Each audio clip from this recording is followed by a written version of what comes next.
Hello friends, welcome to journey of a seeker. मैं हूं अपर्णा गांगुली और आज हमारे साथ हैं मिसेस प्रियंका मुंद्रा। प्रियंका जी, नमस्ते। आपका बहुत बहुत स्वागत है इस शो में। धन्यवाद। जी, तो जर्नी ऑफ अ सीकर जैसे टाइटल सुनकर ही समझ में आता है। हम जानना चाहेंगे कि आप भारत के नागरिक हैं। हाँ। भारतवर्ष में जब जन्म हुआ है आपका, तो जाहिर सी बात है धर्म एंड ऑल ये तो बचपन से हमें सिखाया है। तो आपकी जर्नी में किस प्रकार से, और भी सब कुछ है, पढ़ाई वढ़ाई तो हो गया, लेकिन हम जानना चाहेंगे जो ये ईश्वर के साथ जो हमारा नाता है, धर्म, वो आपके जीवन में कैसा था, कैसे आप सहज में आए और आप आगे चल के कैसे आप इस्टेब्लिश हुए। Over to you. हम बचपन से ही हमारे घर का माहौल स्पिरिचुअल था। मम्मी पापा काफ़ी ज़्यादा पूजा पाठ करते थे। तो वैसा था कि हमारा सुबह सा रूटीन ही था कि मॉर्निंग पहले प्रेयर करके ही स्टडी स्टार्ट करना था। लेकिन मेरे मन में हमेशा एक क्वेश्चन रहता था कि जो मैं प्रेयर कर रही हूँ वो वहाँ तक पहुँच रहा है क्या। अगर मैं हनुमान जी को याद कर रही हूँ तो हनुमान जी तक मेरे प्रश्न जा रहे हैं क्या, उनका वो आंसर दे रहे हैं क्या। यही क्वेश्चन के साथ जब मैं बड़ी हुई धीरे धीरे, तो फिर जब मैं 97 में 10th में थी तो मेरी बड़ी सिस्टर को सहयोगा मिला। वो घर पे आई, उसने मुझे सबको बता रही थी सहयोग क्या है। तो मैंने उसको ऐसे ही बोला कि मुझे ये दे दो, लेकिन मुझे नहीं मालूम था श्री माता जी कौन है, कुंडलिनी शक्ति क्या, मुझे कुछ भी नहीं मालूम। बस एक अंदर से आवाज़ आई कि ये मुझे चाहिए। इसलिए दीदी ने बोला कि नहीं तुम बहुत छोटी हो, अभी तो नहीं कर सकती है, छोड़ दो। लेकिन बाद में उसने मुझे रियलाइजेशन दिया। उस दिन से और आज तक मैं कंटिन्यूस उनसे जुड़ी रही हूँ। ध्यान मेडिटेशन करना, पूरा मेरा तन मन सब सहयोग के लिए ही समर्पित है। तो ये जब तुम्हारी दीदी ने तुमको दिया, तो उसके बाद तब तुमको कुछ पता नहीं था, फिर हाँ बाद में बिल्कुल। तुमको कब पता लगा कि ऐसा, कब एहसास हुआ कि नहीं मुझे और जानना है सहज के बारे में। पहले मुझे वाइब्रेशंस की फीलिंग होती थी, लेकिन अंदर से आता था कि नहीं मुझे जो करना यही है। मुझे फीलिंग बहुत ज़्यादा नहीं होता था, लेकिन जब भी मैं मेडिटेशन करूँ, कुछ भी प्रे करूँ, स्पॉन्टेनियस हो जाता था वो काम मेरा। तो धीरे धीरे जब मैं सहयोग इस्टेब्लिश हुआ जमशेदपुर सेंटर में, धीरे धीरे सहयोगी लोग बढ़े। तो धीरे धीरे मैं जब सहयोग का काम करने लगी तो मुझे समझ में आए कि मेडिटेशन क्या होता है, इस थॉटलेस क्या होता है, कैसे 24 आवर 24/7 आप थॉटलेस रह सकते हो विदाउट को एनर्जी लेवल आपको उतनी ही हाई रहती है काम करने में। कहीं कुछ थकावट नहीं, रिकॉर्ड ऑटोमेटिक सारे काम होते रहते हैं। अच्छा, तुमने हमें जिक्र किया था कि तुम्हारे पिताजी जो बहुत ही धार्मिक थे, दुर्गा जी हाँ। और नवरात्रि तुम्हारे हाँ। घर में चलता था।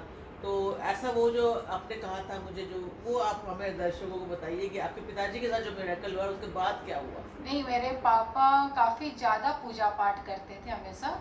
तो उनको था कि उनको बहुत ज़्यादा बिलीव था, हर चीज़ परमात्मा करते हैं। हम 3 बहन 1 भाई। पापा टाटा स्टील में इंजीनियर का जॉब था उनका।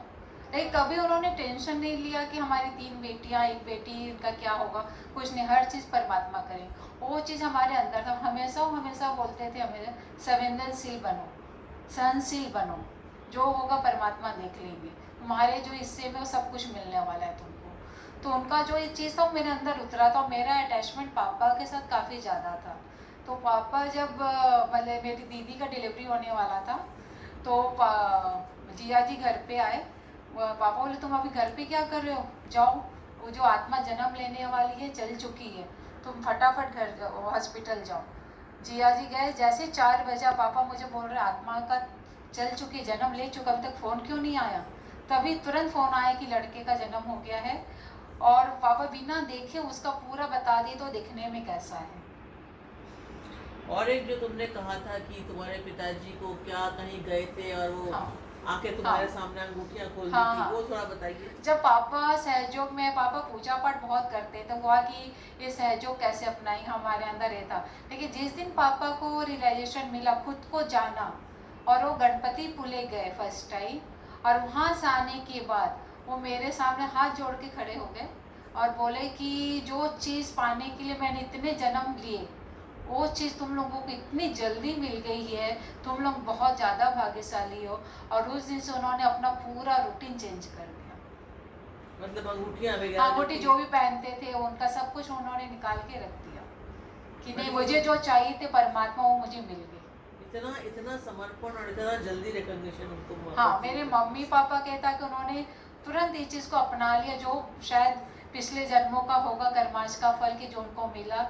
जब उनकी मृत्यु हुई पापा की, तो तब मैं गणपति पुले में थी और एक बहुत बड़ा प्रोग्राम था सहजोगा का, नाटक का ड्रामा था। उसमें मेरी डॉटर पार्ट की, तो उसके 4-5 सीन थे।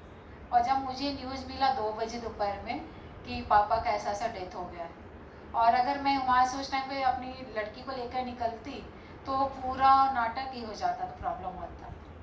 फिर मैं उसने पूरे नाटक की रात को 1:30-2 बजे, और वहाँ से फिर हम दोनों बाई कार गणपति पुले से निकले, मुंबई आई और फ्लाइट लिए। और जिस दिन पापा की डेथ हुई उस दिन उन्होंने सुबह ही माँ को बोल दिया था कि आज मेरा शाम को बहुत सारे गेस्ट आने वाले हैं।